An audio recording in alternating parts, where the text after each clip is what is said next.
Well, hey there, everybody. It's Chris from the Rate the Record podcast, and it is that time of the week again to do another new music review. Savannah had hers last week, so that can only mean it's my turn this week. So let's go ahead and get this started. Just gonna go ahead and shift on over here.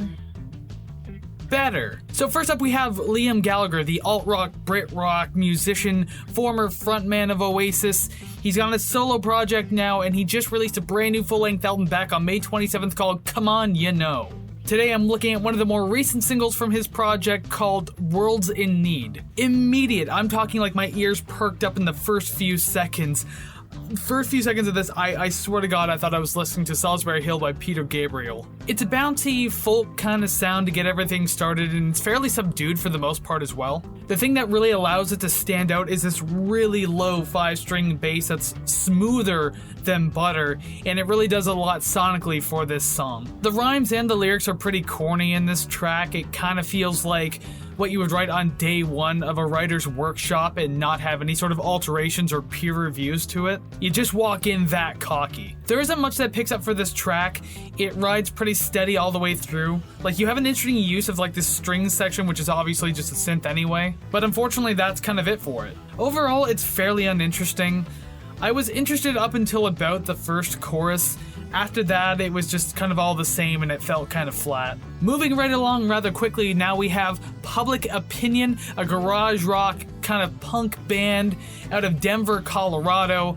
And I can't find too much info on the band, or maybe I didn't look hard enough, I don't know. But what I do know is that they released a brand new EP back on May 27th called Modern Convenience. I'll be checking out the title track, so come along. We start on a fairly standard drum beat and a long ride on a bass note that eventually brings us to these raspy style of vocals to get the verse started. The verse itself is very much garage rock, maybe what some of the rock sounded like back in like the early 2000s. The song has a decent energy to it. It's definitely the kind of track you'd hear in the background at some sort of rock club while you're polishing off a beer with your buddy or something like that. The choruses blend into the verses so much so that I couldn't even really tell one from the other. This feels like it could work as a one-off as a part of a Tony Hawk Pro Skater soundtrack. But outside of that, this track doesn't really have much going for it. Again, it has energy. Maybe it feels better after a few beers or something along the lines of that. But as is, I feel it starts to feel pretty stale before too long. Overall, it's not awful. It's a fun little number, I guess, for what it offers, but it doesn't offer much, so take that as you will. Alright, kind of just flying through these, so let's get to the third and final track, which is quite a long one, by the way. Limanenko, an experimental band out of Ukraine. I was reading up a little on this release. It's been waiting to be released for about 15 years now, and it just only came out back on May 26th. The release is called Strange Gift, and the song that I'm looking at today is called Birth. This one gets weird, so buckle up. You know from the first sound wave that hits your ears that you're in for something different. These weird, loose, scraping string sounds. It's your rusty and coiled welcome to the track. And just an orchestra of absolutely just bizarre and demented strings keep everything kind of going, but there is no real comfort point in any of this. There is some percussion in the background faintly, but it's sparse, so I mean, there's nothing really to catch on for that either. So after two transitions from this very dissonant organ, we finally get actual percussion and a rhythm as well to kind of work with for once. And this all happens at about the minute-and-a-half portion of the song. I feel like you really need to like disassociate yourself to get yourself through this particular song. That or you have to be super into like experimental avant-garde kind of music. Granted, I'm not insulting it. I'm no stranger to weird music, especially on this show. If you refer back to a review I did like a handful of months ago, I did a band called Springtime. The song was called The Names of the Plague. That one was exceptionally weird, but I think this one might actually top it in how weird it can truly get.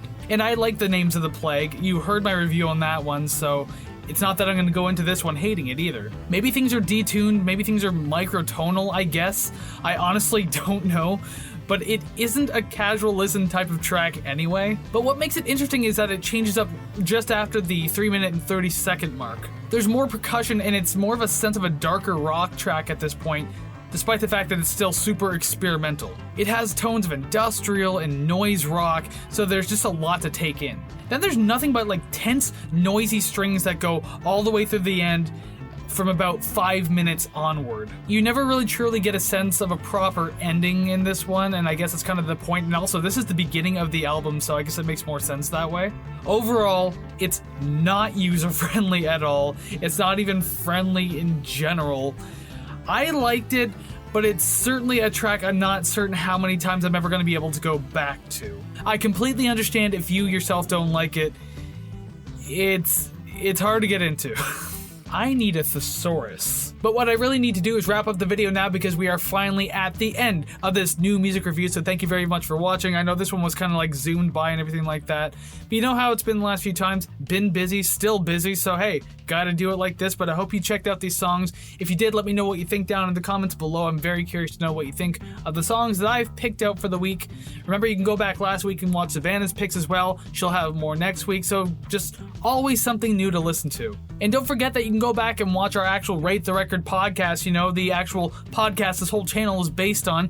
This past Monday, we looked at the White Stripes and their 2001 album, White Blood Cells, so you can go check out what we thought of that, and if you like the album, then by all means, you'll definitely want to, you know, take a look at it, or watch it or something.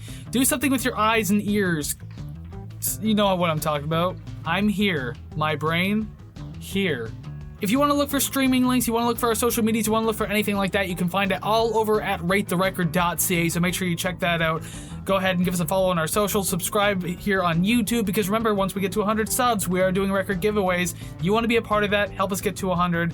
Let's get this going. And that's all I have for the week, so thank you very much for joining me. We'll see you again next week, or at least Savannah will, and I'll see you on Monday for the podcast. So until then,